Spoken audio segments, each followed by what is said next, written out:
Ubijen srpski odbornik i bivši kandidat za gradonačelnika u severnom delu Kosovske Mitrovice.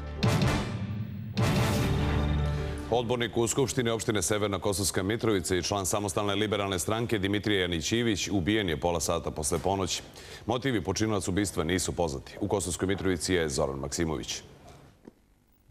Janićijević je ubijen ispred svoje kuće koja se nalazi u severnom delu Kosovske Mitrovice u ulici Rudarske čete. U Mitrovačku bolnicu dovezen je bez znakova života. U Janićijevića je, pošto je izašao iz vozila, pucalo za sada nepoznato lice koje je najvjerovatnije ispalilo 5 ili 6 metaka iz automatskog oružja. Pokušana je animacija koja je trajala više od pola sata bez uspeha i u 01 sat i 13 minuta konstatovana smrt.